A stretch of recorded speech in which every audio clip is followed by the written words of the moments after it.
Soft drinks are addictive. We all know they're not exactly healthy and they definitely aren't cheap. And yet, we just can't stop drinking them. Today, soft drinks are a multi-billion-dollar industry. You can find them almost everywhere on Earth, from the legendary rivalry between Coca-Cola and Pepsi to iconic names like Dr. Pepper and Royal Crown. This is the story of the world's best-selling soft drink brands. Coca-Cola clearly dominates the top spot, and it's not going anywhere anytime soon. So instead of starting at the top, let's look at the challengers who once came close. The 1960s changed everything. Fanta Orange launched in the United States. Coca-Cola began testing diet sodas. Royal Crown released the first Diet Cola in America. And most surprisingly, 7-Up became the second and later the third best-selling soft drink in the world. 7-Up held a very unique position during that era. Back then, cola was the default drink. It was marketed as the American way of life. Order a meal, grab a cola. That was the norm, but 7-Up was different. While every other top brand sold some form of cola, 7-Up proudly didn't. Its entire marketing focused on not being a cola. It was even called the Cola. People were getting tired of drinking the same thing over and over. So 7-Up positioned itself as a refreshing alternative, and it worked. Seeing this success, Coca-Cola stepped in. In 1961, they brought a clear lemon soda from Germany to the US. Originally known as Clear Lemon Fanta, it was rebranded as Sprite.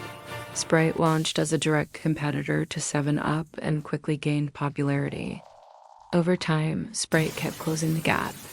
With every bottle sold, 7-Up lost a little ground. By the 1970s, 7-Up had slipped down the rankings, and Royal Crown took its place. By then, RC Cola had built a strong reputation as the third major cola brand. It had loyal fans, a clear identity, and strong sales, especially in the southern United States. RC was an innovator. It was among the first to sell soda in cans and introduced Diet Cola earlier than most competitors. It became deeply tied to local culture, often paired with snacks like the iconic moon pie. During the 1970s, RC expanded internationally, entering Asian and European markets. Its messaging focused on being different, a cola for people who didn't want what everyone else drank. They ran bottle cap promotions, prizes, and discounts, building excitement at the local level.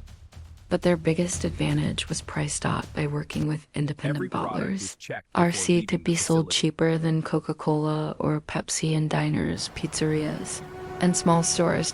All of this helped RC Cola become the third best-selling soft drink in the world. Still, Coca-Cola and Pepsi towered above everyone else. RC was successful, but it was never a true threat to the top two, and at the top, a war was raging. The Cola Wars are one of the longest rivalries in consumer history.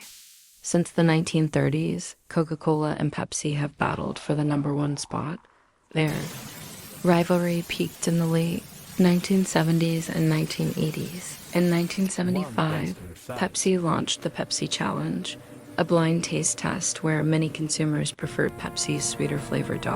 It wasn't scientific, but it was brilliant marketing. Pepsi positioned itself as the people's choice and implied Coke's success was driven by branding alone. Coca-Cola responded with Diet Coke in 1982, then shocked the world with New Coke in 1985. The formula was meant to taste more like Pepsi, but fans revolted. Public backlash forced Coca-Cola to bring back the original recipe just months later as Coca-Cola Classic. Meanwhile, Pepsi doubled down on youth culture.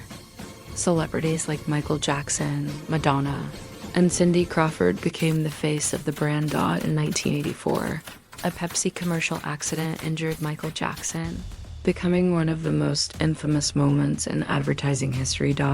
Despite coming closer than ever, Pepsi never fully overtook Coca-Cola, But the 1980s brought more changes. By the late 80s and early 90s, Sprite had overtaken 7-Up to become the world's leading lemon lime soda. Sprite was bold, green, edgy, and youth-focused.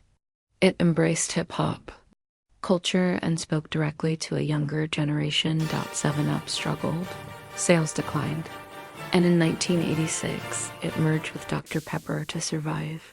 Dr. Pepper was unlike any other drink. Not a cola, not fruity, just uniquely Dr. Pepper. Instead of explaining the flavor, the brand embraced being different. Its slogan became out of the ordinary, and its ads were wild, creative, and unforgettable. Diet Dr. Pepper also took off, proving diet sodas could taste just like the original Dot in 1995. The brand was acquired by Cadbury, fueling international expansion. But by the late 1990s, a new cultural icon emerged, Mountain Dew. Originally known for rural branding, Mountain Dew was completely reinvented in the 1990s. PepsiCo transformed it into a bold, aggressive, youth-focused brand. Neon green bottles, fast-paced ads. Extreme sports. The slogan, Do the Dew, pushed the drink into skateboarding, snowboarding, and adrenaline culture. In the early 2000s, new flavors like Code Red created massive hype.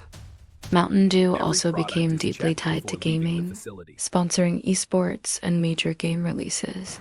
But by 2006, another brand took over, Red Bull. Red Bull wasn't a soda, it was an energy drink. Launched in the US in 1997, it focused on alertness, performance, and energy. Instead of competing with Coke or Pepsi, Red Bull created an entirely new category.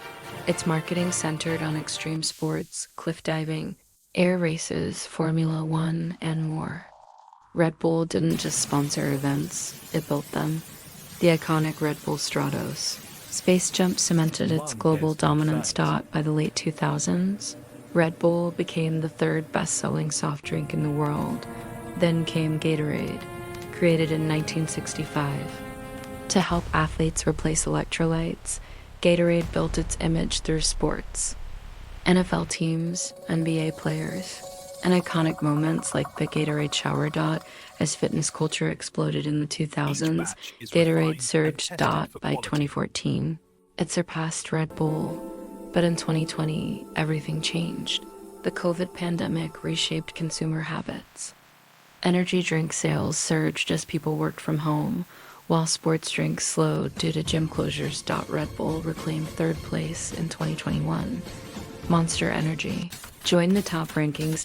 By 2025, Red Bull even surpassed Pepsi, the first brand to do so in over 50 years, yet Coca-Cola remained untouchable. New brands like Prime continue to rise, but breaking into the top tier is harder than ever.